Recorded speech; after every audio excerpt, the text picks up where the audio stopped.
I really feel that we're moving from the model of a museum as temple to museum as experience.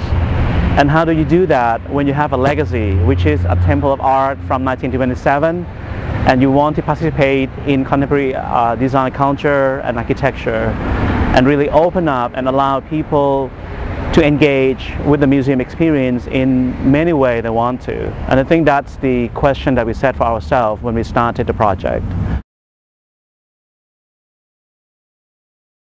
You know, museums, I mean, throughout history has been seen as a depository of cultures and civilizations and beauty, and this is you know, not only in America but out throughout the world. It become a temple of eternal, you know, knowledge and beauty, and because of that, more and more it become unreachable by a lot of people. And the architecture, of course, was created to even emphasize and symbolize that fact.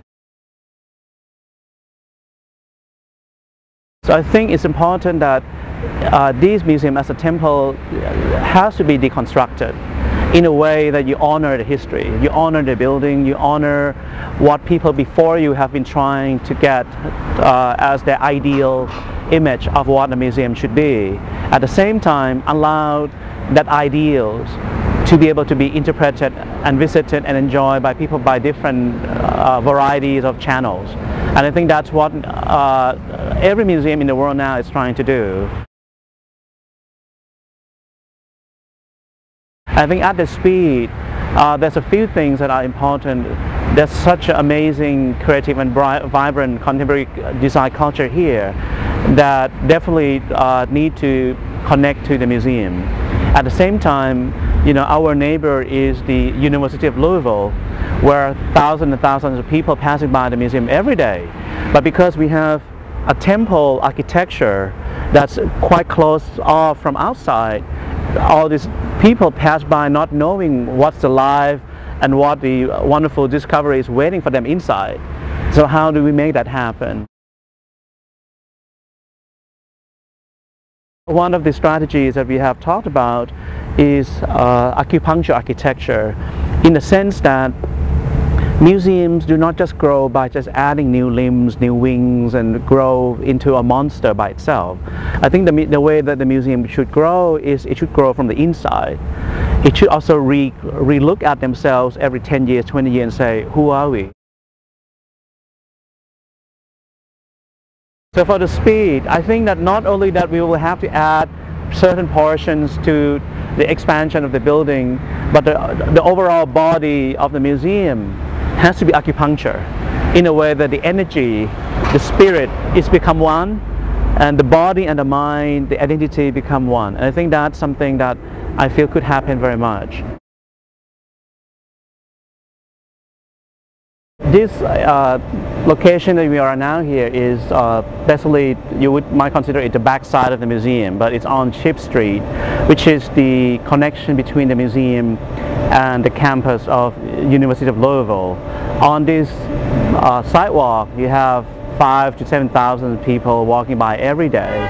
But as you can see, no one ever know that the museum is there, and definitely no one go in there.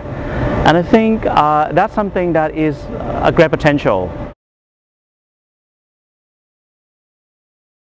You cannot tell people what to do, but you can make them curious. And then that trigger them to do whatever it is that they might want to do. And I think that's the important part, rather than trying to educate people about what to look at. And I think that's, at least for me, from an architect perspective, I feel that's the right thing to do. Is you know, there's a saying that what is important to you is what you discover. And I think that as an architect, I need to provide many moments of discovery that people can get for themselves. I think you need to provide a place, because right now there's no stop. Everyone just move from A to B with no sense of stop. You need to provide a moment that everyone feel like, wow, oh wow, this is a place that I want to stop. You know, invite people to slow down, invite people to look at things more closely, invite people to sit down. It can have Wi-Fi, it can have a coffee shop, it can have some kind of gallery, but people feel like, okay, I feel that, this is a place that I can stop before class or after classes. This is a place I want to meet friends. And so I think people need to take ownership of that place.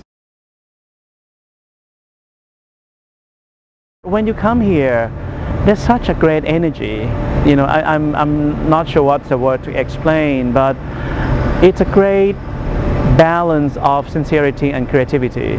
There's such a good sense of straightforward.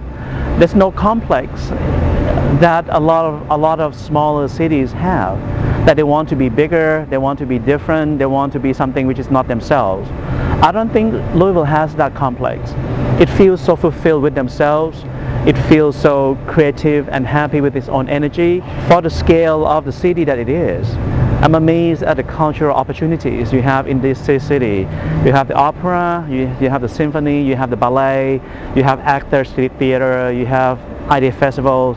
And when you think, who make this happen? It's generations of things. And we just a chain of people that are trying to kind of pass on these interesting cultural activities onto the next. And I think that the speed, being quite a temple itself, has not tapped into a potential that it should be.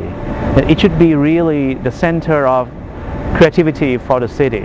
With the collection it has, with the resources and the people and the members. So this is a great time to do that. And because of that, because of the energy of the city, because of the potentials that the project has, this is a project of a lifetime.